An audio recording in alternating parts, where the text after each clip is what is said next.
Bem, nós vamos então dar início, né? Quem tiver que chegar ainda, que chegue. E nós vamos dar início então à nossa aula na Confissão Belga, tá bom? Antes eu quero fazer a leitura logo, né, do artigo. Nós vamos para o artigo 19, meus irmãos. Artigo 19 da Confissão Belga, não é? E o assunto é justamente este: as duas naturezas na única pessoa de Cristo, não é? Ou as duas naturezas de Cristo. Esse é um assunto básico e importante demais, não é? Que muitas pessoas estão tropeçando. Então é importante, essa aula de hoje é muito importante para a nossa reflexão e maior aprendizado. Então, eu vou ler o artigo que diz bem assim: cremos que por essa concepção, a pessoa do Filho de Deus está inseparavelmente unida e ligada à natureza humana, de modo que não há dois filhos de Deus, nem duas pessoas, mas duas naturezas unidas em uma única pessoa. Cada uma delas mantém as suas características distintas. A natureza divina permaneceu sempre não criada, sem começo de dias nem fim de vida, preenchendo céu e terra. A sua natureza humana também não perdeu suas características. Tem começo de dias e continua criada. É finita e conserva todos os atributos de um corpo verdadeiro.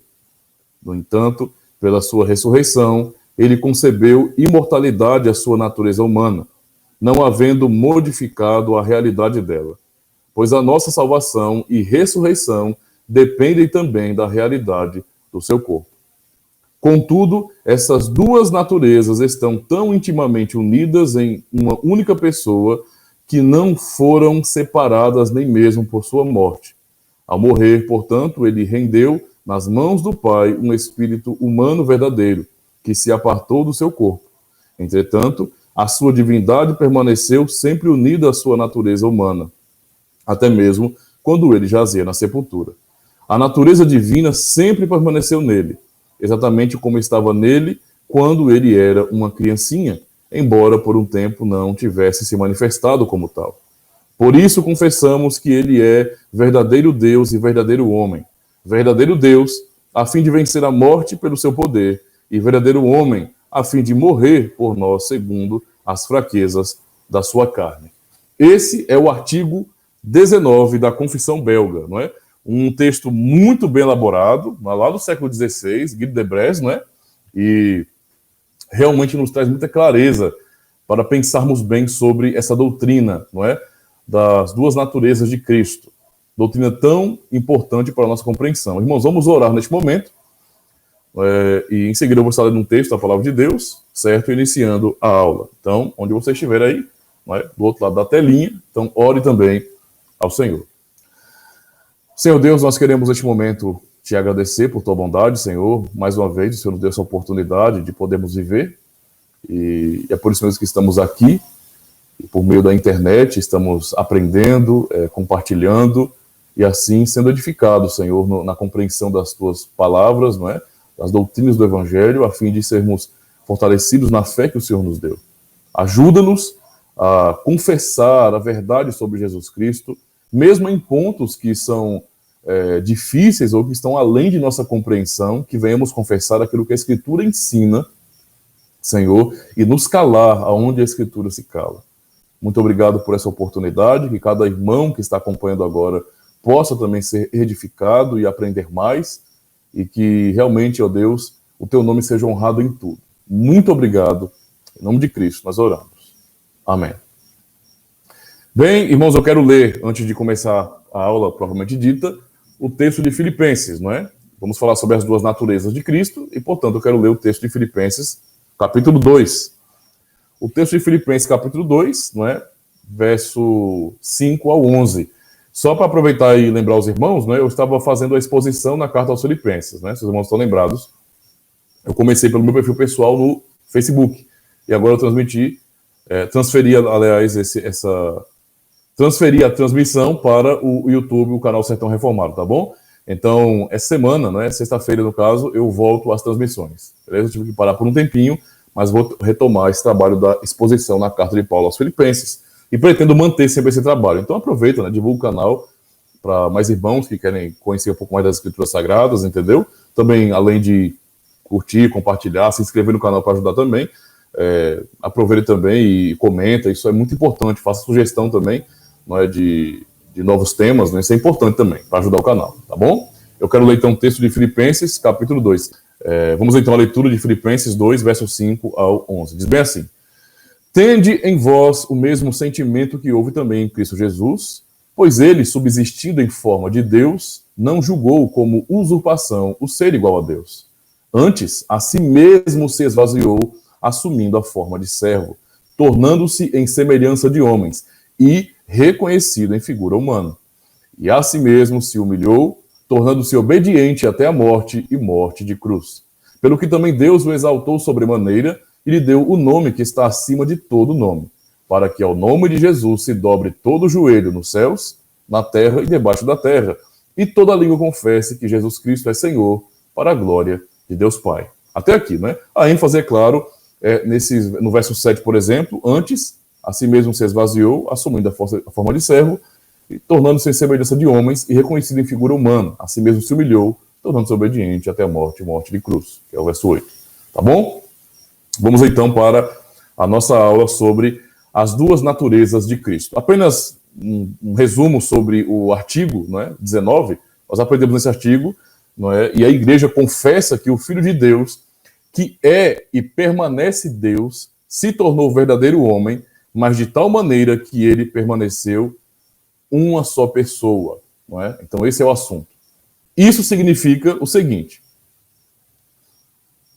primeiro, quando o Filho de Deus se tornou homem, não havia dois filhos de Deus, nem duas pessoas. Havia uma pessoa, mas a partir da encarnação, como nós vemos no artigo 18, por exemplo, ele não somente era Deus, mas também homem, e, portanto, tinha uma natureza divina e uma natureza humana.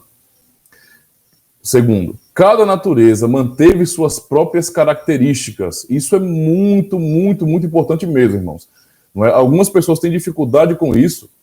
E veja, isso é heresia já do primeiro século da era cristã, é heresia já que os apóstolos tiveram que lidar naquele período, não é? Essa mentalidade dualista, em que as pessoas acabam tratando, por exemplo, a matéria como sendo essencialmente má, e, portanto, Cristo não poderia se tornar um homem verdadeiro por causa disso, não é? Então, o que acontece? O fato é que cada natureza, divina e humana, na única pessoa do Senhor Jesus Cristo, não é, permaneceu com suas próprias características, ok? Como Deus, o Filho sempre existiu. É Deus, né? Preenchendo o céu e a terra. E isto não mudou. Ele é imutável nesse sentido, ok? Mas como homem, ele recebeu todas as características e todas as limitações que são próprias ao corpo humano. Certo? Isso é muito importante. Ele, sim, tornou imortal sua natureza humana pela ressurreição, mas mesmo assim ele permaneceu homem completo, com um verdadeiro corpo humano, pois nossa ressurreição depende também desta realidade. Então veja que coisa importante aqui.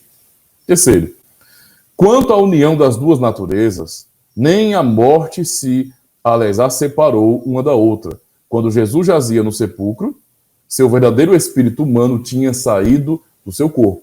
Mas naquele momento, ele era ao mesmo tempo Deus, embora não fosse visível, como na época em que ele ainda era criança. Por isso confessamos que Cristo é verdadeiro Deus e verdadeiro homem. E quarto, esta confissão tem tudo a ver com a nossa salvação. E nós vamos entender isso no decorrer da aula, e também porque no finalzinho da aula, por isso não sai daí. Eu vou fazer a leitura completa do credo atanasiano, para vocês terem uma noção, não é, de como o credo foi construído, não é, com uma lógica realmente maravilhosa para ensinar essa questão, tá bom? A Trindade e sobre as duas naturezas de Cristo, beleza? Pois, como Deus, Cristo era capaz de vencer a morte. Como homem, ele era capaz de assumir a morte. Não é? Então, esse é um resumozinho aí do artigo 19 da Confissão Belga. Pensando então sobre a parte 2, que diz bem assim: duas naturezas numa só pessoa, um mistério. O ponto inicial aqui é compreender, irmãos, que quando nós falamos de Deus, não é tanto pensando na Trindade, não é? Como também na questão da união hipostática, não é? Ou nas duas naturezas de Cristo, tudo isso transcende a nossa capacidade de compreensão. Está além, não é, do nosso plano, além da nossa compreensão. Simplesmente, o que nós fazemos como cristãos reformados é confessar a Escritura, mesmo que o que está revelado ultrapasse a nossa capacidade de compreensão. Está ali para ser confessado. É matéria de fé. Isso é importante. Nós não tentamos, nesse sentido, ir além, não é? Até explicamos como se pode compreender a lógica, não é, do próprio texto sagrado, mas nós não queremos, nesse sentido, trazer nada que seja além da própria Escritura, que não seja possível compreender e até mesmo deduzir da própria Escritura. Entende? Nós não queremos ir além disso. Né? Isso não é uma coisa saudável, e, na verdade, toda tentativa de ir além da Escritura só leva a heresias. Né? Isso é o que nós temos como testemunho histórico. Heresia sempre vem daí, dessa inconformidade, né? Do homem ficar insatisfeito com aquilo que Deus revelou, mas sabendo que Deus nos deu a Escritura, não para nos dar todas as respostas, isso é muito importante, viu? Mas para nos conduzir no caminho de salvação. Então, isso é um ponto importante. Tá bom? Então, duas naturezas numa só pessoa. Um mistério. Observemos, então. A partir do paraíso, tem havido uma profunda relação entre Deus e o homem, entre o Criador e a sua criatura. Deus buscou a comunicação com Adão e Eva. Por isso, eles foram criados à imagem dele. Também, para isso, né? Também, depois da queda, Deus queria continuar a habitar e operar nos corações dos fiéis. Ele os chama, né, ou eles são chamados, o santuário do Deus vivo. E aí, fazendo a referência ao texto de Coríntios, né? Nós temos 2 Coríntios 6 e 16. Com seu espírito, Deus até penetrou tanto nos profetas que eles falaram a palavra dele. Sempre havia, portanto, uma forte relação entre Deus e o homem. Então, desde a queda, isso é importante, né, Deus sempre se relacionou com o homem. Né? Nós percebemos essa atitude de Deus assim que o primeiro casal cai e o Senhor toma a atitude de ir até Adão e Eva e chamá-los, não é? E, portanto, o Senhor continuou buscando o relacionamento. Isso nos mostra, eu já falei algumas vezes isso, mas é importante ressaltar que a verdadeira religião, a religião bíblica, não é esta. Não que o homem constrói uma torre e chega até Deus. Não que o homem tem capaz é correr, é se esconder, tal como Adão e Eva fizeram. Mas é porque Deus, não é? Essa é a verdade. Deus, graciosamente, vem até o homem. E se não fosse assim, estaremos perdidos, porque não temos condições, não é, de ir até o Senhor. Continuando aqui. Esta relação, porém, em nenhum homem foi tão profunda como em Cristo. Então, veja, Deus sempre procurou relacionamento com o homem, porém, não é, essa relação de Deus com o homem, não é, nunca foi tão profunda, não é, como em Cristo. Nele, nós encontramos toda a plenitude. Isso é fato. Não é?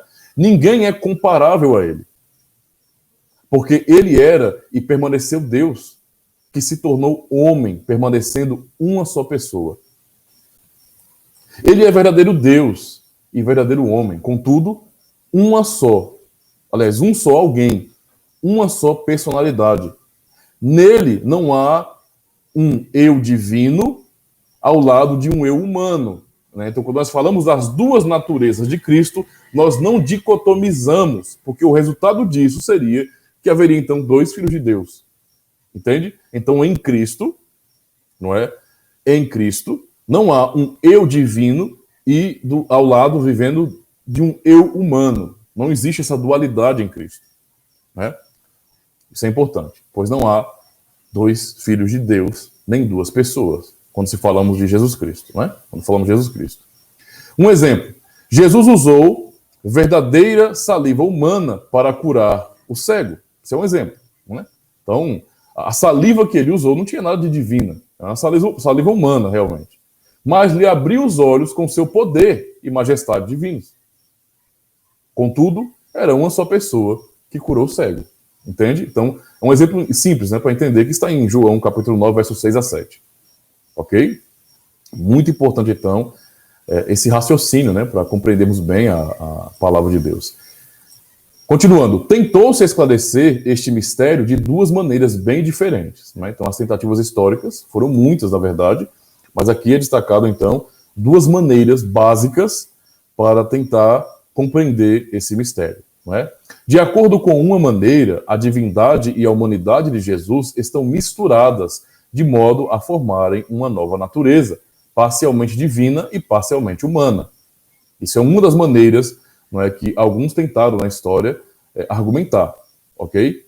O que quer dizer? Há uma só pessoa com uma só natureza, não é? Então esse é o pensamento. Essa mistura do divino com o humano. De acordo com a outra maneira, a divindade e a humanidade de Jesus devem ser mantidas, mas de tal modo que Jesus sempre atue e fale, quer como Deus, quer como homem, e jamais como uma só pessoa. Quer dizer, há duas naturezas e duas pessoas. Esse é o outro lado. Então você tem esses dois extremos de pensamento, não é? Que historicamente são heresias. Então, o pensamento de que, na verdade, há uma pessoa, não é? Há uma pessoa e acabou. Há uma natureza e uma pessoa, e o pensamento contrário, que é há duas naturezas e, portanto, duas pessoas. Essas duas opiniões têm em comum a ideia de que a uma só natureza pertence a uma só pessoa. Pois uma diz, se há uma só pessoa, então há também uma só natureza. A outra diz, se há duas naturezas, então há também duas pessoas. Não é? Então, esses são os pensamentos heréticos, não é, que foram combatidos, não é, nos séculos passados, bem no comecinho mesmo, né, quarto, quinto século, com os concílios. Porém, o artigo 19 afirma contra esse pensamento, né? Há duas naturezas unidas numa só pessoa. Enquanto esses pensamentos, nessas heresias históricas, diziam que há uma natureza e uma pessoa, ou há duas naturezas e duas pessoas, não é? Criando essa dicotomia, a nossa confissão aqui no artigo 19 diz que há duas naturezas unidas numa só pessoa, é um só Cristo.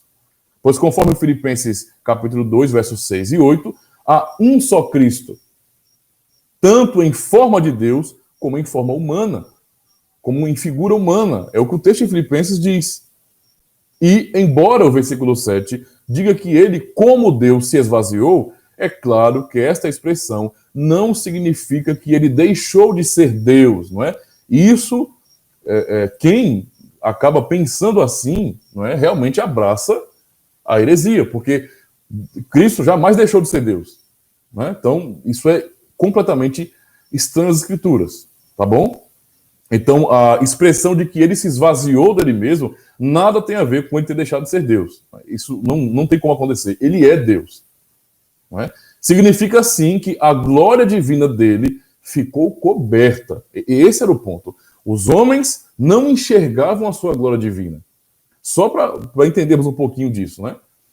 Por exemplo, houveram pessoas, então, talvez a maioria no caso, né, não enxergou nele glória, a glória divina. Mas, por exemplo, e o ladrão na cruz, não é? Aquele que repreendeu o outro que estava também crucificado e que zombava dele junto com aqueles soldados e aquelas pessoas que estavam assistindo o momento da crucificação. Pois bem, aquele ladrão, olhando a Jesus Cristo, dessa vez muito pior do que em outra situação, não é, anterior, quando ele estava pregando, refutando os fariseus e saduceus, ele olha agora um homem completamente moribundo, humilhado, na situação ainda, em termos de humilhação, pior do que eles, porque eles foram crucificados, mas o relato de maior humilhação, de investimento para humilhar, foi contra Cristo, certo? E aquele homem, não é, que levou a sua vida como um bandido, olhou para ele e reconheceu a sua glória, o chamou de Senhor e que ele tem um reino. Creu nele de verdade. Entende? Então, o ponto é compreender o seguinte, que ele é Deus, não é? Mas quando ele se revestiu da humanidade, ou, nesse caso, se esvaziou, significa dizer que essa sua glória divina, ela ficou coberta. Entende? Não ficou algo visível, escancarado. Isso é importante compreender, irmãos. Ou seja, ele permaneceu Deus e, além disto, assumiu a forma humana.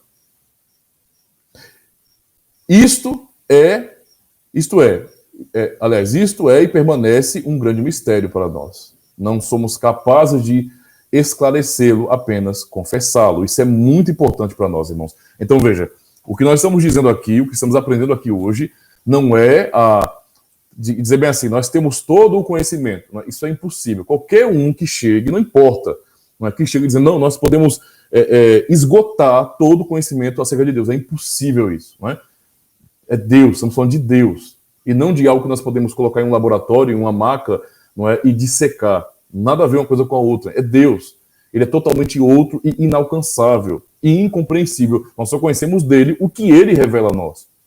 Entende? Então jamais poderemos esgotar a Deus. A distância é eterna, a distância é abismal. É impossível que isso aconteça. Por isso que nós estamos fazendo aqui é o seguinte, é admitir e confessar aquilo que o texto sagrado nos ensina sobre Jesus Cristo, sobre as suas duas naturezas. Ok? Isso é muito importante então. Não é? A gente chegando aí mais. Meu irmão chegou, minha mãe também, Daiane também. Muito bem, tem mais gente chegando aí. Boa noite, pessoal. Só para avisar mais uma vez, viu? O pessoal que está aqui no Instagram, assim que der 1 hora, termina a live, né? O tempo de live de 1 hora. Então eu vou postar no IGTV e já começo outra live para poder concluir a aula, viu? Porque o tempo de live no Instagram não vai dar para poder concluir a aula, não. Tá certo? Quem está no YouTube tá tranquilo, né? Que aí o tempo é quase que limitado, eu acho, né? Nunca tentei fazer com muito tempo, mas já fiz uma live de pelo menos umas 3 horas e deu tudo certo. Tô tranquilo. Vamos continuar aqui então, né? A parte 3, então, nós aprendemos agora sobre duas naturezas numa só pessoa, como um mistério, porque nós não conseguimos esgotar, não é? E explicar em detalhes, não é? Todas as nuances dessa verdade, ok? Mas confessamos porque é a pura palavra de Deus. Certo? Então, a parte 3, nós vamos aprender justamente sobre duas naturezas numa só pessoa, uma confissão necessária. Embora seja um mistério, em muitos aspectos, ainda assim, essa confissão é necessária. Um cristão genuíno precisa confessar Cristo tal como ele se revela. Não pode haver versões de Jesus Cristo. Isso acontece muito, né? Infelizmente acontece. E não de agora, né? Os combates, né, contra as heresias históricas são uma demonstração disso, que há pessoas que criaram um Cristo paralelo, entende? Que atendesse às suas próprias necessidades, que se enquadrasse com a sua maneira de raciocínio. Vejam como que o pensamento herético é tão arrogante, porque enquanto nós estamos olhando para a Escritura e admitindo a nossa limitação diante da palavra de Deus, diante da natureza de Deus, não é?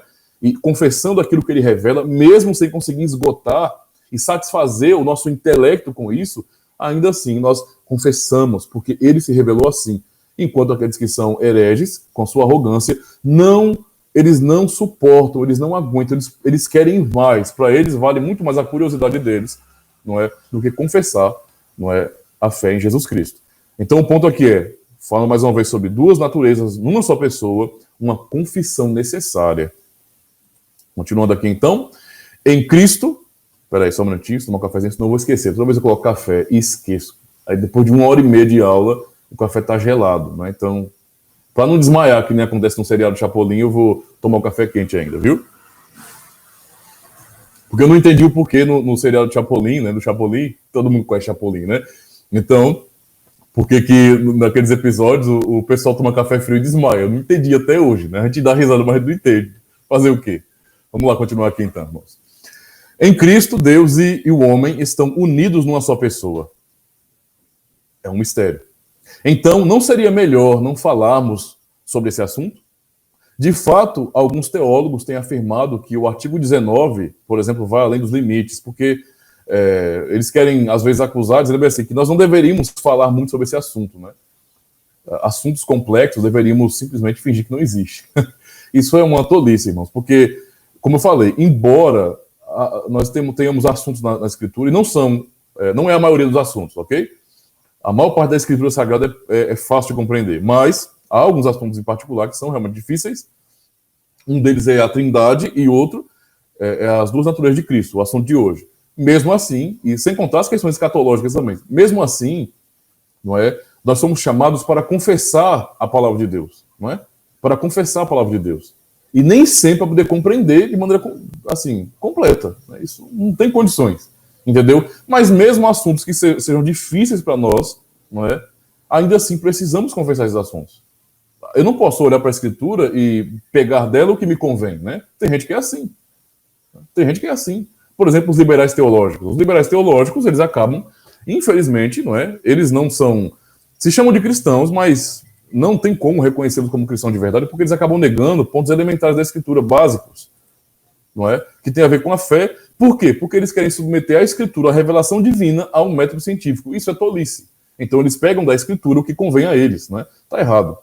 Entendeu? Tá errado. Por isso nós abordamos o assunto e sempre admitindo, não podemos esgotar, não é, o conhecimento acerca de Deus. Não dá, não é? Mesmo na eternidade, nós estaremos aprendendo sempre, sempre sobre Ele, porque é impossível esgotar, não é, o conhecimento acerca de Deus. Ele é Deus.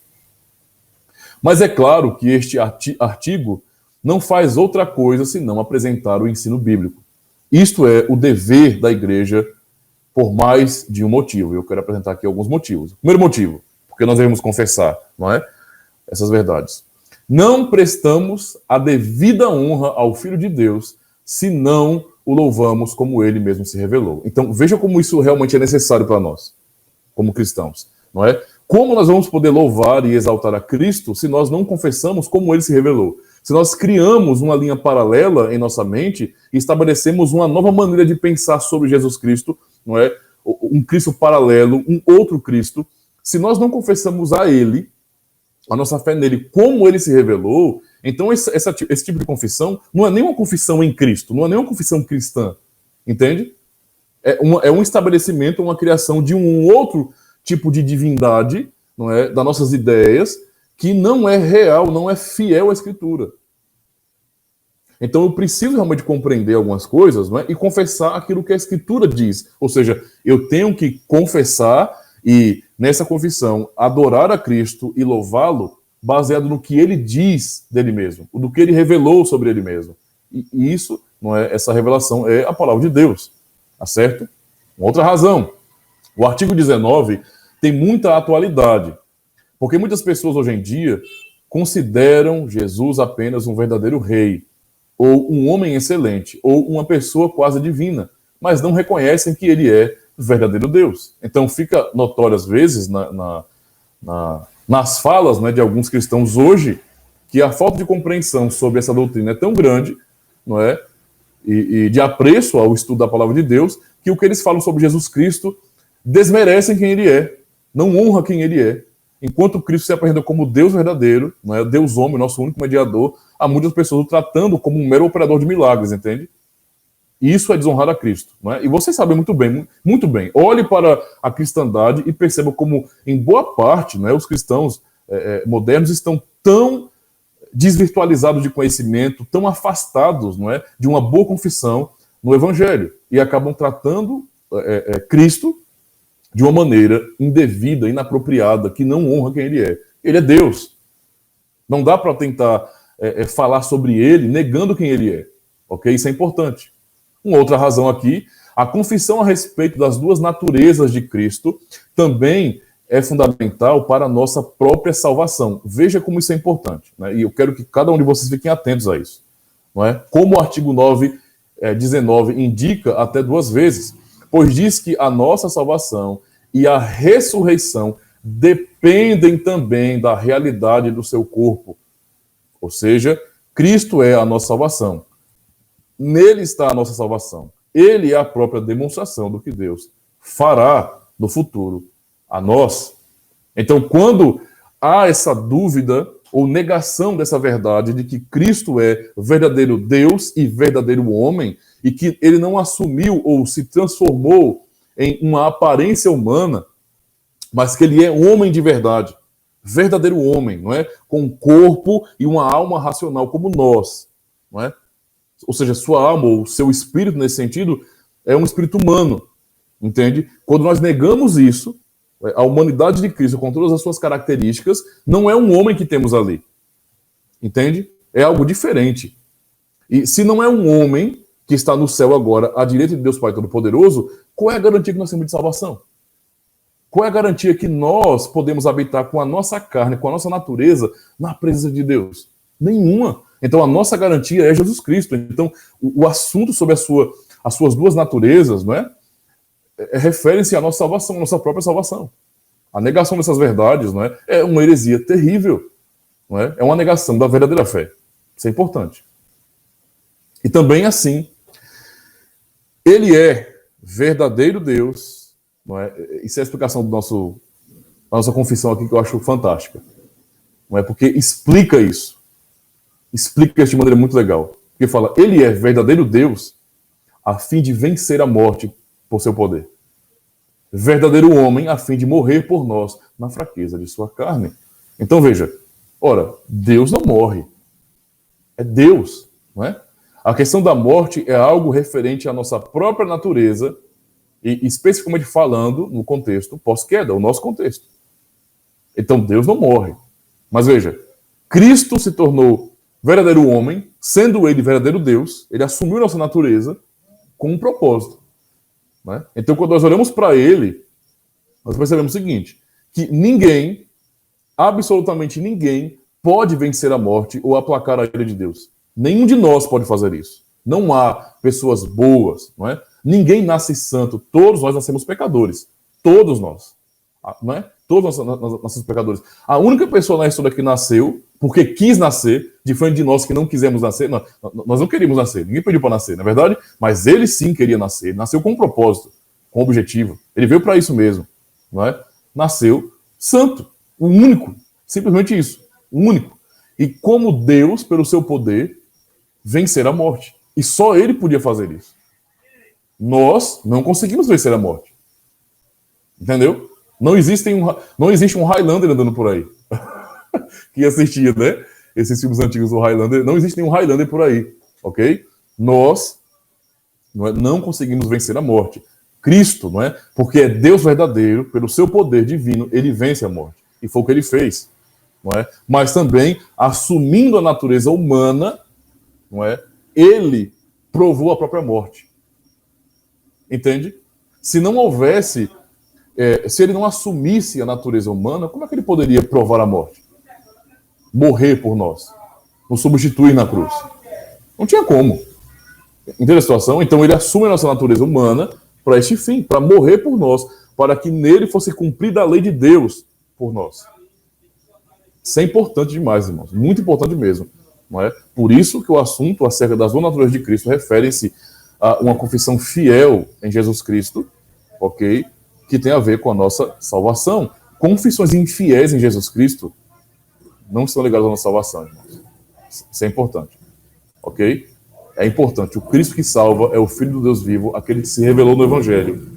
Qualquer outro que alguém coloque o nome de Cristo, mas que não seja esse que está revelado na Escritura, não é o Cristo Salvador, não é o Filho de Deus. E ninguém vai ser salvo crendo em uma aberração criada pela mente humana. Não é? Porque é idolatria isso. Idolatria, tá bom? É no Cristo verdadeiro, o Filho de Deus, aquele que revelou no Santo Evangelho, na Escritura Sagrada. Certo? Vamos, então, dar continuidade.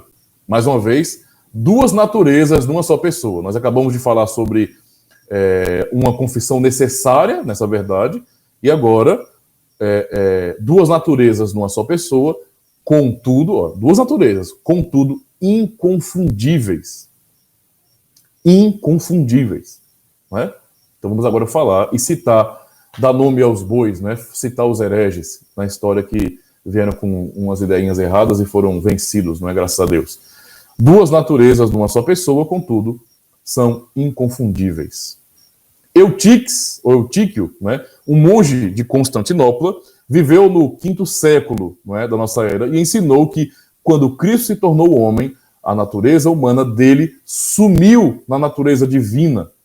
A divindade de Jesus absorveu a natureza humana. Veja o entendimento que Eutíquio tinha, não é? Esse monge em Constantinopla, ele tinha sobre Jesus Cristo. Na cabeça dele, a natureza divina consumiu a natureza humana. Ela sumiu nessa natureza, sumiu diante da glória da natureza divina. Não é? Esse era o pensamento. Então, as duas naturezas, na sua união, se modificaram para constituir uma só natureza. E o corpo humano de Jesus ficou divino. Então, veja, irmãos, na cabeça dele, então, na sua conclusão, o corpo humano de Cristo se tornou um corpo divino, porque houve uma mistura, certo? Onde a natureza humana, ela foi consumida, ela sumiu na natureza divina. Entende? E, portanto, o seu corpo agora tornou-se divino.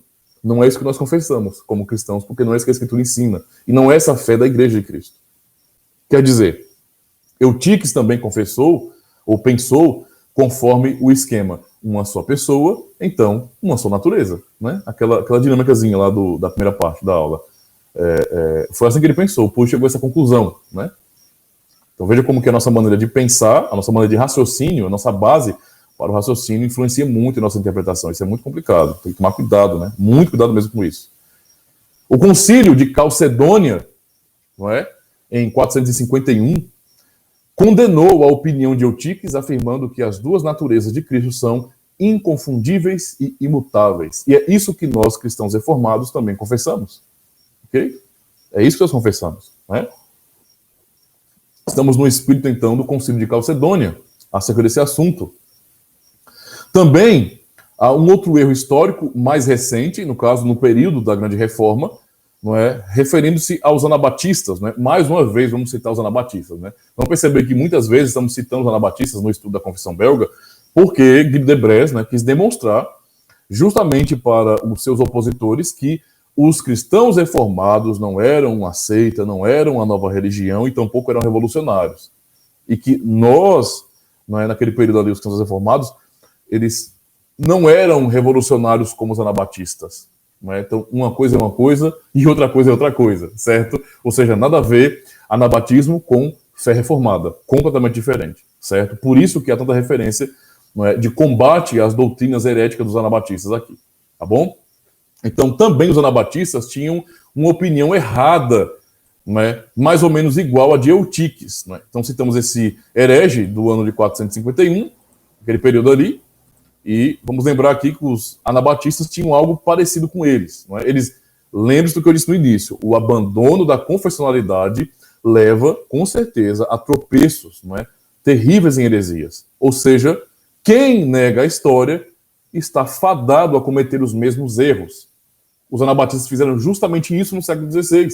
Eles negaram a história, eles negaram a tradição da igreja de maneira completa e acabaram reafirmando velhas heresias.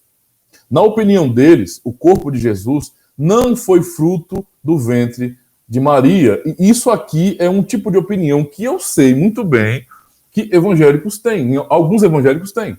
Não no geral, eu sei, mas alguns evangélicos pensam assim. Entendeu? Quando você fala para um evangélico, né? Olha, o material genético de Jesus, não é? Veio todo de Maria. Né? Não, misericórdia, isso não pode uma coisa dessa, porque ela era uma pecadora e tal. Aquela coisa todinha. O pessoal fica agoniado, né? Fica brabo, né? Querendo pegar a pessoa no pescoço. Eu já tive uma experiência dessas, né? Ensinando numa aula de catequese, e quando eu afirmei isso, o cabra ficou, sabe, sem querer aceitar, de jeito nenhum. Não, de jeito nenhum. De jeito nenhum. Onde é que está escrito isso? E às vezes, não é, no pensamento um pouco mais evangelical, né, o evangélico, o pessoal que é muito biblicista, eles acham que a escritura tem que dizer o que eles querem, né? Então, tipo assim, tem que ter um versículo-chave para cada coisa, entendeu? E não é assim que funciona, né? Você tem é importante, não é, a compreensão de fazer uma boa exegese da Bíblia, fazer uma boa interpretação e compreender como o ensino, não é? A própria história narrada na escritura, bem como o ensino, profecia e tudo mais, não é, se desenvolve. É uma construção lógica ali. Entendeu? As pessoas acabam não atentando para isso e se apegando a versículos isolados, né? Eu não sei por que fazem isso, mas infelizmente esse tipo de atitude leva a erros terríveis, né? Os anabatistas são um exemplo histórico disso. Então eles não aceitavam isso. Tinham dificuldade. E, portanto, não foi para eles, então, a conclusão é que, se é assim, a conclusão lógica vai ser o quê? Que ele não foi verdadeiro humano. Né? Se ele não teve... Se o material genético dele não veio de Maria, foi um tipo de material genético divino, não é? E não humano, não veio dela, entende? Então ele não é homem de verdade. Isso não tem o menor sentido, não é? Para que a gente possa compreender o objetivo do nascimento dele assim, é necessário, por exemplo, entender que, primeiro, ele é o filho, não é, da promessa, feita a Abraão. Paulo ensina isso na carta aos Gálatas, capítulo 3, ele fala sobre isso, não é?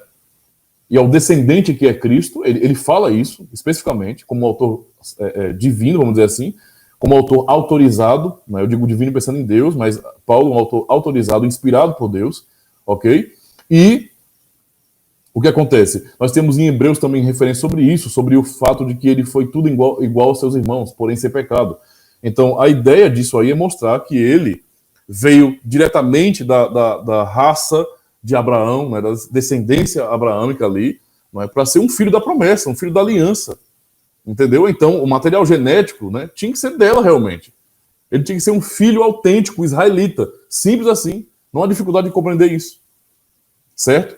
Se há essa negação, logo, não é, o corpo humano de Cristo não era humano. Não era humano. Até a contradição, né? O corpo humano. Não, o corpo dele não era humano.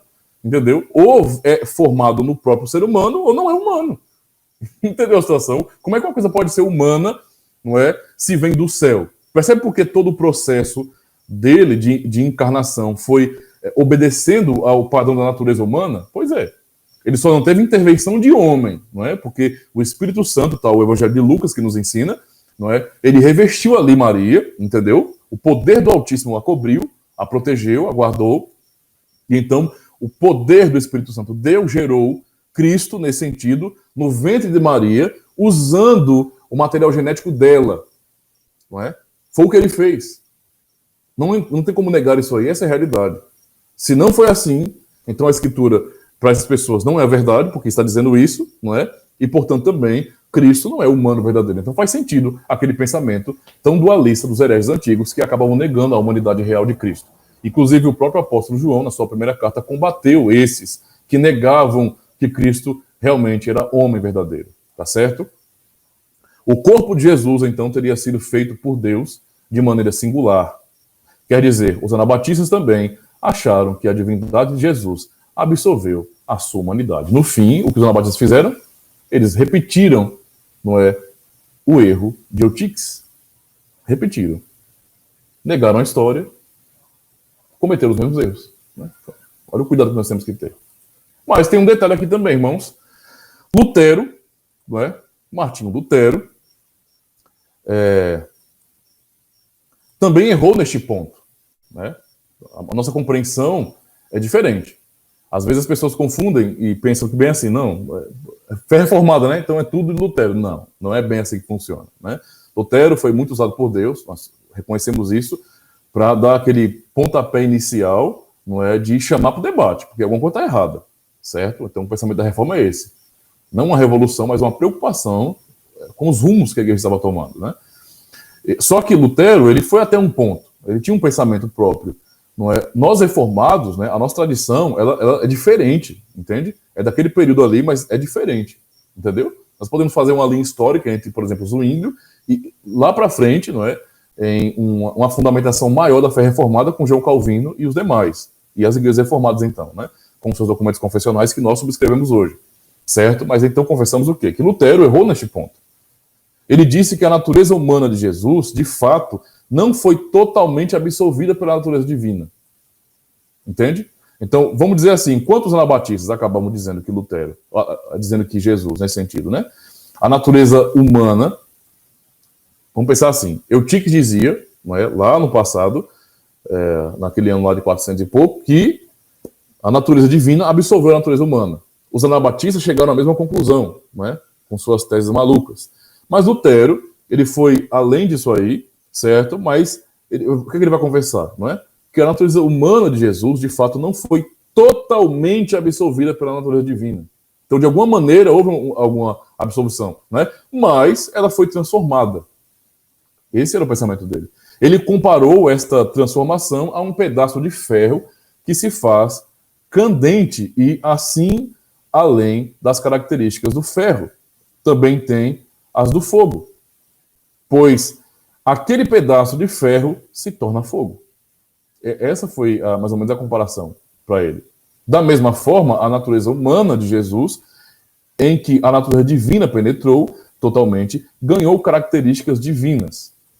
Então, basicamente, há uma afirmação de que a natureza humana acabou ganhando algumas características divinas. Isso não é o que nós reformados confessamos. Não é? Como, por exemplo, a onipresença. Então, no fim, esse pensamento vai desencadear, não é, naquela afirmação acerca da Santa Ceia, não é? Sobre a presença, nesse sentido de Cristo na ceia, né? Sobre a consubstanciação. Porque, de alguma maneira, a presença, a natureza humana de Cristo, não é? Ela ganhou características divinas, citando aí a onipresença, viu?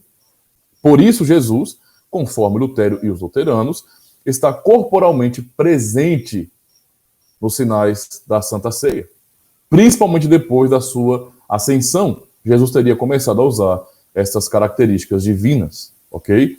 Essa é a base para esse pensamento luterano, tá bom? Bem diferente do nosso, né? Nós não pensamos assim de forma alguma. É contra todas essas opiniões que a igreja confessa. Por que a gente fala assim, que a igreja confessa? Porque nós não estamos, nesse sentido, como Lutero, não é? Estabelecendo uma nova forma de pensar sobre isso. Nós estamos confessando aquilo que os os concílios antigos, não é, defenderam. Tá bom? Então, é contra todas essas opiniões que a igreja confessa. A natureza divina permaneceu não criada e a natureza humana permaneceu criatura, nesse sentido, faz parte da criação. Sendo uma natureza finita e mantendo tudo o que é próprio de uma verdadeira natureza humana, de um corpo humano verdadeiro. Entende? Então, para nós, não houve alteração na natureza humana de Jesus Cristo. Ok? Essas duas naturezas, na única pessoa de Cristo, são inseparáveis, são inconfundíveis também. Para os dois pontos mencionados, alguns textos bíblicos. Então, observem. Por exemplo, ora, ninguém subiu ao céu, senão aquele que desceu, de lá desceu, não é? Então, é uma referência à Escritura Sagrada, ok? Entre a descida e a ascensão de Jesus, houve sua encarnação. Ele subiu ao céu com um corpo humano. Mas é claro que a encarnação não mudou a divindade dele. Ok? Porque aquele que desceu como Deus era o mesmo que subiu como Deus, homem. Não é? Então nós temos aí referência de João 3:13, de João 1, verso 18, 6, verso 62, Efésios 4, versículo 10. São referências que nos ajudam a pensar sobre isso. Tá bom? Muito importante, então. Né? Contudo, Jesus, além de ser Deus, era também verdadeiro homem. Ele diz, para que a gente perceba essa dinâmica, não é? Das duas naturezas. Observe isso aqui, viu? Ele diz, eu e o Pai somos um. João 10, verso 30. Eu e o Pai somos um. Mas também ele diz, o Pai é maior do que eu. João 14, verso 28. E, inclusive, é por isso que, por essa má compreensão, que nós temos aí tantas heresias modernas, né? Não modernas, na verdade, são repetições antigas, mas pessoas que acabam tendo essa dificuldade e acabam entendendo, por exemplo, que Cristo é menor do que Deus, entende?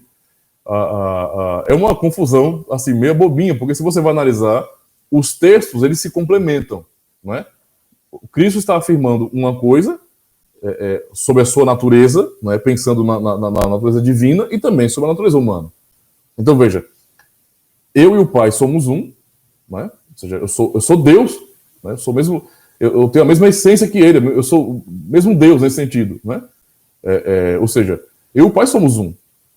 Quem vê a mim vê o Pai. Né? Não é o diálogo em João 14, por exemplo? Não é? Não é isso mesmo? Em João 10 e 30? Mas também o Pai é maior do que eu. Então, se você percebe e compreende na Escritura, né, o ensino das duas naturezas de Cristo, esses textos, então, eles se complementam, eles se explicam muito bem.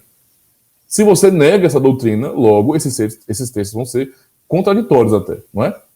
Ele sabe de tudo, por exemplo, João 21, verso 17, mas não conhece a data do último dia, Marcos 13 e verso 32.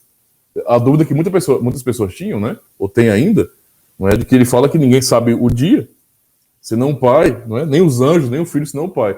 Então, como é que é assim? Ele sabe de tudo, João 21, verso 17, mas não conhece a data do último dia, Marcos 13, verso 32. Nele habita corporalmente toda a plenitude da divindade. Essa é a nossa confissão bíblica, Colossenses 2, verso 9. Nos ensina isso de maneira bastante clara. Contudo, ele foi ressuscitado dentre os mortos. Vejam isso aqui, irmãos. Veja, em Cristo habita corporalmente, é o que Paulo diz em Colossenses 2 e 9, toda a plenitude da divindade. mas nós sabemos que ele morreu e ressuscitou. Entende? Especialmente contra a opinião luterana da onipresença do corpo de Cristo, mencionamos Atos 1, verso 11, esse Jesus que dentre vós foi assunto ao céu, assim virá. Então, esse é o testemunho dos apóstolos, ok? É o que confessamos na igreja, porque é o testemunho verdadeiro, bíblico, apostólico. Eles viram Cristo subir com seu corpo ao céu. Não é? E os próprios anjos reiteraram aquilo que Cristo já tinha prometido antes para os discípulos, que ele voltaria. Como eles viram subir. Então, o que os anjos falam para os apóstolos? Do mesmo jeito que vocês viram ele subir com seu corpo físico, vocês os verão descer. Então, essa é a promessa. Ok? E 1 de Pedro, verso 1 e 8, também, Jesus, Cristo, a quem não havendo visto mais. Aliás, a quem não havendo visto, a mais. Né? Então, o consolo que os apóstolos davam para a igreja é esse. Vocês não estão vendo Cristo, mas vocês o amam. Né? Vocês o amam. Continuando. Parece que alguns dos referidos textos, não é, se contradizem uns aos outros. Isso tem a ver com o mistério de que Jesus é Deus homem. Temos que deixar intacto este mistério. Para nós, por exemplo, é um enigma que Jesus soubesse tudo, mas não conhecesse a data do último dia. Aparentemente, a onisciência divina neste ponto não era acessível a ele. Isto deve fazer parte do esvaziar-se, Filipenses 2. Mas aqui chegamos ao limite do nosso pensar e esclarecer. Pois é, irmãos, então vamos para essa última parte, que diz, né? Duas naturezas numa só pessoa, contudo, inseparáveis. Primeiro vimos agora sobre serem inconfundíveis as duas naturezas do nosso Senhor Jesus Cristo. E agora também são duas naturezas inseparáveis, não é? E aí está a base de nossa segurança, irmãos. Nossa segurança, viu? Nossa garantia no céu, não é? Na presença de Deus. Então observe. O bispo Nestório viveu no mesmo século e na mesma cidade que Eutiques, do século V, Constantinopla. Ele ensinou duas naturezas, então, duas pessoas, não é? Ao contrário de Eutiques, que pensava em termos de uma natureza, uma pessoa. Na opinião dele, não há fusão das duas naturezas, como ensinou Eutiques, nem união, como ensina o artigo 19, mas apenas uma separação. A divindade habita no homem Jesus como um templo. Veja, nesse sentido, então, o Jesus acaba tornando-se apenas um receptáculo para o Filho Eterno de Deus. Não é? Olha a loucura, mas eu já ouvi, não é, esse tipo de afirmação. Né? Já ouvi esse tipo de afirmação. E que loucura, irmãos, que loucura. Esse tipo de confissão não é a fé bíblica. Não é a fé bíblica. A divindade habita no homem Jesus como um templo, ou seja, Jesus é um receptáculo para o eterno Filho de Deus, né? No fim. As duas naturezas não são unidas numa só pessoa. O já referido concílio de Calcedônia, em 451, condenou não somente Eutiques, mas também Nestório, afirmando que as duas naturezas são também indivisíveis e inseparáveis. É isso que nós confessamos. Veja que a fé bíblica, a fé universal, a fé católica nesse sentido, é o que nós confessamos, ok? Já observamos que a Bíblia menciona tanto as características divinas como as humanas de Jesus. Contudo, elas não são tão separadas que possam ser divididas entre duas pessoas. Pois não há duas pessoas, mas duas naturezas unidas numa só pessoa. Portanto, há um só Deus, um só mediador entre Deus e os homens, Jesus Cristo, homem. Certo? 1 Timóteo 2:5. Por isso, não podemos dividir os atos e as palavras de Jesus entre o que ele falou e fez como Deus ou como homem. Então não tem esse negócio de ficar, tá, agora ele falou como Deus, agora ele falou como homem. Isso não existe. Assim separaríamos o que pertence a uma só pessoa. Trata-se em todo o falar e agir de Jesus, da atuação de um só mediador, não é? Então, esse é o nosso Cristo, Deus, homem. Duas naturezas distintas, porém inseparáveis. Assim, entenda, se há dificuldade nessa confissão, não é? Alguns evangélicos acabam tendo dificuldade de confessar essas verdades, mas pode para pensar, se há dificuldade em confessar, não é, as duas naturezas de Cristo como sendo inseparáveis, não é, e inconfundíveis, essas pessoas também não teriam dificuldade com relação à doutrina da Trindade? Não é? Talvez, para pensar, a complexidade é a mesma. Você está pensando em um só Deus, mais três pessoas. Então é a mesma complexidade. Entendeu? Se há a negação de um, certamente de outro, né? Talvez alguns acabem tendo dificuldades com Cristo, entende? E não falam nada sobre a Trindade porque, na verdade, não estudam nada, não é? Então nem pararam para refletir sobre isso. Mas se começarem a aplicar o raciocínio sobre as naturezas de Cristo à Trindade, vão começar também a abraçar outras heresias, né? Isso é fato. A forte união das duas naturezas numa só pessoa também se mostra no seguinte. Muitas vezes se diz algo sobre Cristo, que ele somente podia fazer como homem, enquanto se fala conforme sua divindade. Por exemplo, em Atos 20, verso 28, diz Paulo que Deus comprou sua igreja com o seu próprio sangue. Isso entende? Isso ultrapassa a nossa compreensão, não é? E se você vai analisar, não compreendendo a dinâmica das duas naturezas de Cristo, vai ser uma coisa realmente estranha. Como assim? E Deus tem sangue, por acaso? Como é que Deus comprou a igreja com seu próprio sangue? Ora, somente Cristo, não é, que é Deus homem, que tem duas naturezas distintas, inconfundíveis, inseparáveis, nesse sentido, é que poderia dizer uma coisa como essa, né? Então, ele fala sobre o sangue de Deus. Tão forte é a união do corpo da divindade de Jesus, não é? Então esse é o fato. E em 1 Coríntios 2, verso 8, Paulo fala sobre o Senhor da glória, divindade, que foi crucificado como homem. Entende? Então, esse é o ponto, né? Quem estava na cruz pendurado ali, sendo humilhado, era não somente Deus, ou não somente homem, mas é Deus homem. Deus homem. O artigo 19 diz que as naturezas humana e divina de Jesus nem ficaram separadas quando ele jazia no sepulcro. Isto é, nós sabemos que Deus não morre. Isso não é fato? Deus não morre, né? Deus não morre. Mas nós estamos já observando aí algumas citações de textos bíblicos, né, nas partes anteriores, quando nós vemos de maneira bastante clara, em Colossenses, por exemplo, sendo afirmado, não é, que nele habita corporalmente toda a plenitude da divindade. Ele é Deus, perfeitamente Deus, totalmente Deus. Entende? Mas também nós aprendemos a confissão ali, não é, que ele ressuscitou, ele morreu e ressuscitou. Então confessamos, não é, que sua natureza humana e divina, não é, suas naturezas humana e divina, nem ficaram separadas quando ele jazia no sepulcro. Ou seja, Deus não morre, mas em Cristo, ou seja, o nosso Cristo, não é, como Deus homem, provou a morte.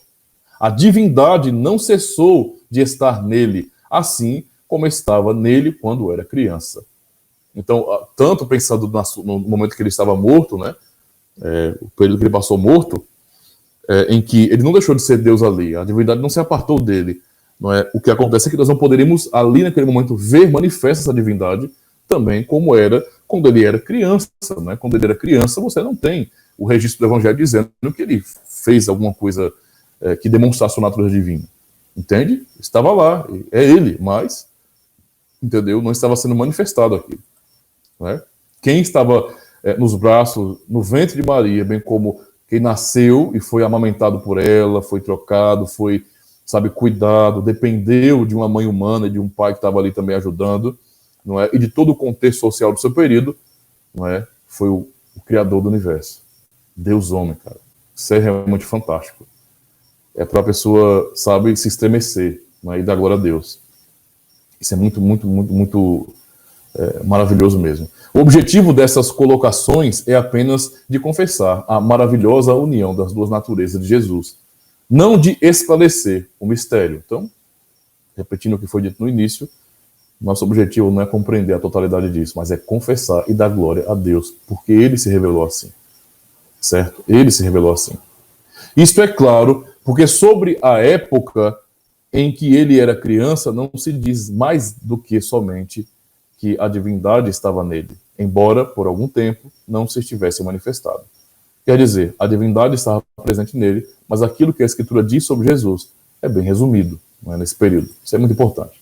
Tá bom? Então, esse foi o assunto de hoje. Nós aprendemos, eu vou só recapitular aqui, nós aprendemos sobre o que trata o artigo 19 da Confissão Belga, para falar sobre as duas naturezas na única pessoa de Cristo. Então, o Cristo bíblico é este, que é Deus-homem, não separa isso, não se confunde, ok? Aprendemos sobre duas naturezas numa só pessoa, um mistério, está além de nossa compreensão, mas nós confessamos porque ele se revelou assim. Aprendemos sobre duas naturezas numa só pessoa, uma confissão necessária, então, embora ultrapasse a nossa compreensão, nós precisamos confessar esta verdade. Não adianta querer fugir disso aí, não. É o que o Senhor nos ensina, é o que nós cremos. Ok? Também aprendemos sobre duas naturezas numa só pessoa, contudo, são inconfundíveis. Não é? Não há uma confusão, uma mistura. Não é? Uma natureza não absolve a outra, entende? Não existe isso, essa confusão. Certo? Aprendemos também sobre duas naturezas numa só pessoa, contudo, são inseparáveis. Não é? E essa é a nossa garantia, irmãos, é saber que a nossa carne, nossa natureza está no céu, em Cristo. Essa é a nossa segurança de vida eterna, irmãos, de ressurreição. Ele se mostrou assim para nós, como vivo, entende? Deu testemunho de sua ressurreição para a nossa esperança. Não é? Esse é o Cristo que Deus enviou para nós. Deus, homem, nossa garantia eterna. Eu quero, então, aproveitar para concluir essa aula, fazer a leitura do credo atanasiano, para quem não tem costume de ler os credos, estudar os credos. Esse credo realmente é fantástico, né? Nós confessamos, usamos no culto solene, por exemplo, o credo apostólico, né, que foi feito para isso, para uma confissão pública da fé. É um resumo muito bem elaborado da fé, básico mesmo. O credo niceno, ele é um pouco mais elaborado, mas o credo atanasiano, né, que é bem mais extenso, ele nos ajuda a pensar, a raciocinar, né, sobre a dinâmica da Trindade e também das duas naturezas de Cristo. E nos apresenta de maneira muito fundamental isso. Tá bom? A verdade é que nós confessamos o que a Escritura ensina, e a negação, não é, da verdade acerca de Cristo ou da Trindade constitui-se, na verdade, em uma incredulidade, em uma negação da verdadeira fé. Certo? Então, a nossa salvação, ela depende, não é, única e exclusivamente da fé no Cristo bíblico, naquele que se revelou. Entende?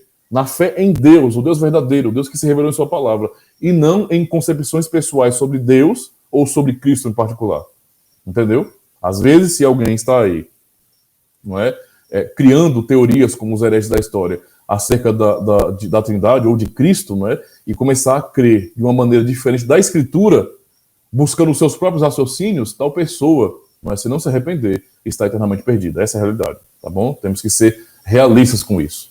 Então, eu quero ler, então, o credo atanasiano, tá bom? Credo atanasiano. Apenas uma pequena introdução. Atanásio foi um ministro fiel que tomou uma posição firme contra as heresias de Ário.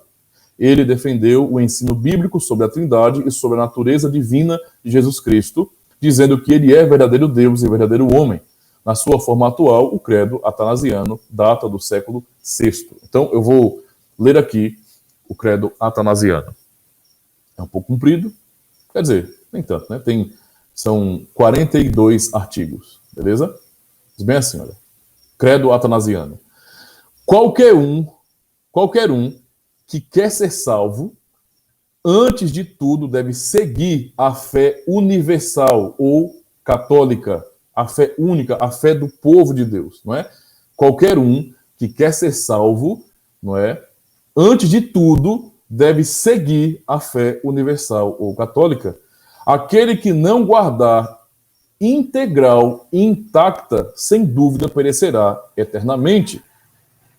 Então, se há uma confissão contrária àquela revelada na palavra de Deus, essa fé não é a fé católica, não é a fé universal, não é a fé bíblica e, portanto, não é fé de verdade.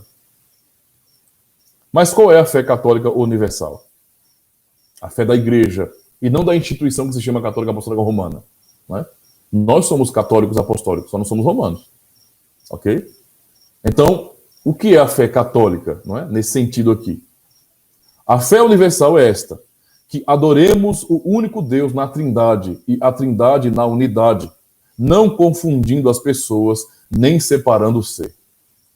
Isso é a fé da igreja. Então, unicismo não é fé cristã, não é fé da igreja, né? A igreja não crê no unicismo, ok? A fé da igreja é na Trindade, e não há uma confusão nesse sentido. Por isso, a fé universal é esta, que adoremos o único Deus na Trindade e a Trindade na unidade, não confundindo as pessoas, nem separando o ser. Pois uma é a pessoa do Pai, outra a do Filho e outra a do Espírito Santo. Mas o Pai e o Filho e o Espírito Santo possuem uma só divindade, igual glória e igual majestade eterna. Assim como é o Pai, assim é o Filho, assim é também o Espírito Santo. Raciocínio, então. Incriado é o Pai, incriado o Filho, incriado o Espírito Santo.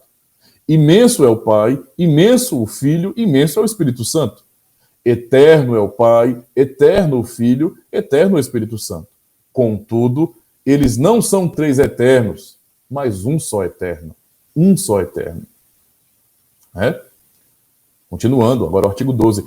Como não são três incriados, nem três imensos, mas um só incriado e um só imenso.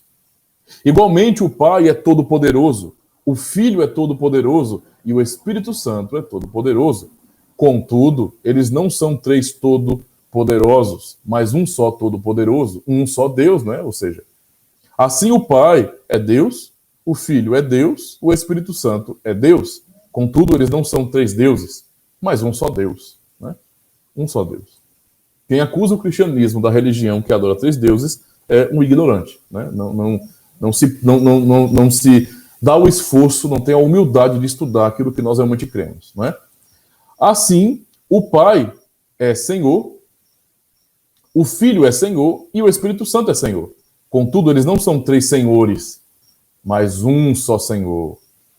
Veja como que o credo atanasiano nos leva a raciocinar sempre em três pessoas, mas um só Deus. Três pessoas, mas um só Deus. Não é?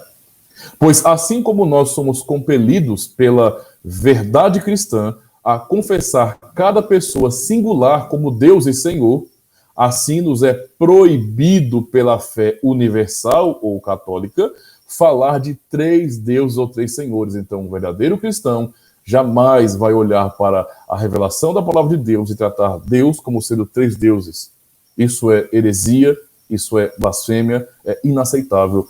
A verdadeira fé não nos leva a confessar isso. Não é? Mas a confessar Deus verdadeiro, né? O único Deus verdadeiro, Pai, Filho e Espírito Santo. Continuando o artigo 21. O Pai não foi feito por ninguém, nem criado. Agora, essa parte aqui é importante para vocês prestarem atenção. Porque assim como nós confessamos hoje, né? Inclusive subscrevendo esse credo, o objetivo é realmente fazer a distinção, para que as pessoas vejam a distinção. Se você vai estudar a Escritura, você vai perceber a distinção, não é? As características próprias de cada pessoa, para que nós venhamos perceber as distinções. Então, aqui no credo é feito justamente isso, não é? Se usa esses termos para que haja uma compreensão da distinção que existe em cada pessoa, tá bom? Então, o Pai não foi feito por ninguém, nem criado e nem gerado.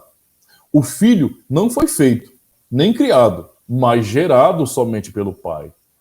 Entendeu? Então, veja, nem criado, mas gerado. Alguns querem fazer confundir, como se gerado ou criado fosse a mesma coisa. E não é.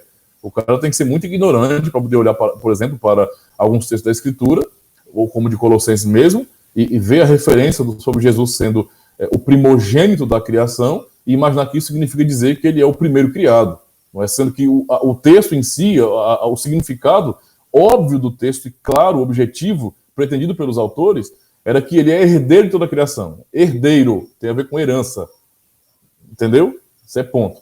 Ok? Então veja, o Filho não foi feito, nem criado, mas gerado. Essa é a distinção. Somente pelo Pai.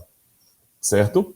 O Espírito Santo não foi feito, nem criado, nem gerado pelo Pai e o Filho, mas está procedendo deles. Né? Nós temos referência disso, por exemplo, em João, o Evangelho de João.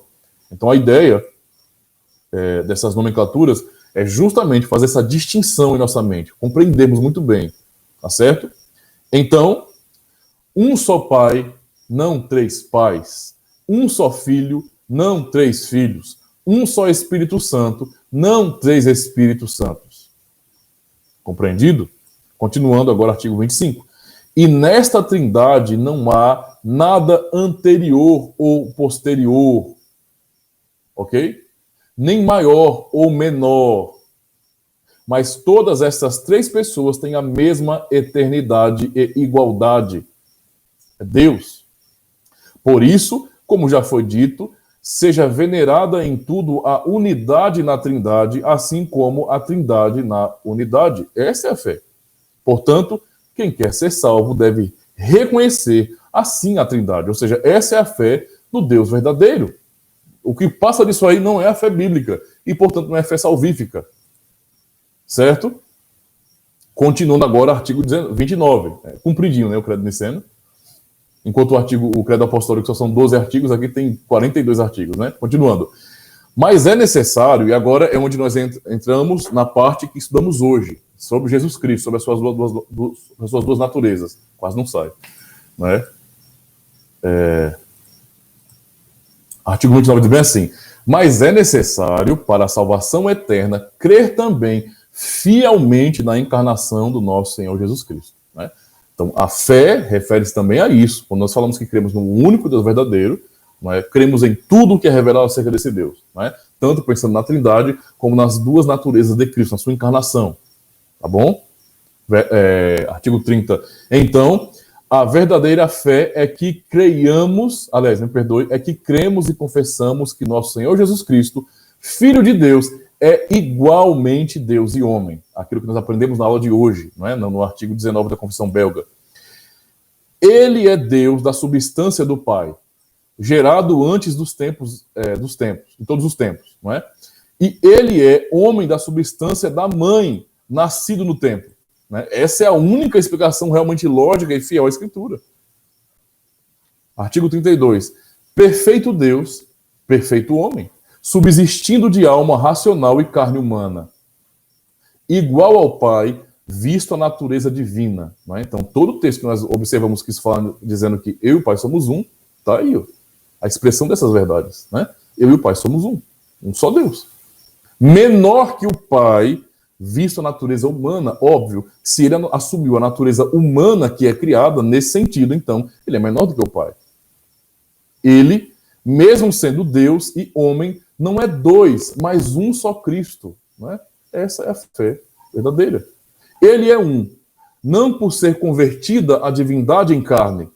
Não é? Então vamos tirando as heresias da mente.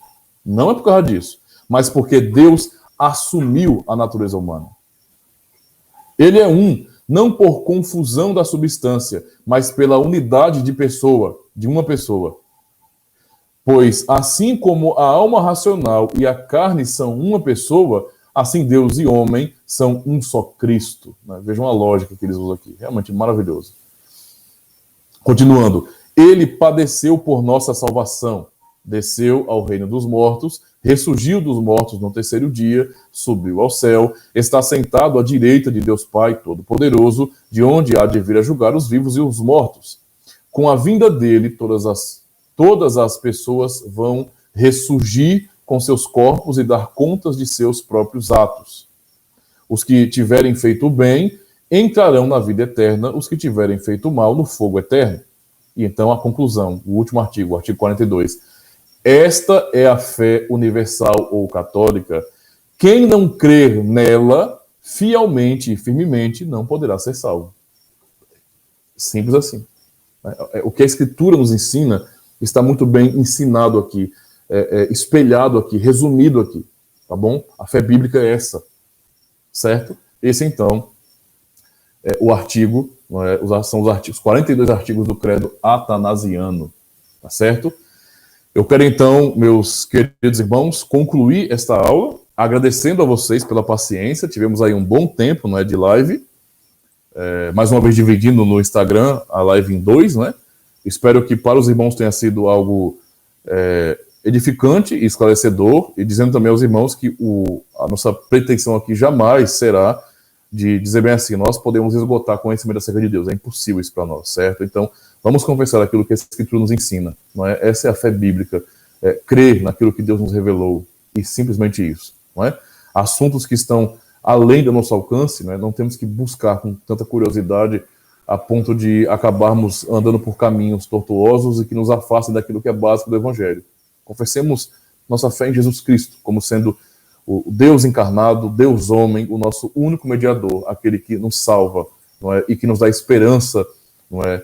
Em suas naturezas, porque ele é Deus e homem, e como homem está nos céus, certo? Subiu aos céus assim com a nossa natureza, elevando a nossa natureza e nos dando segurança, não é, de uma futura ressurreição. Ele é o que promete que nos ressuscitará. E graças a Deus por isso, tá bom?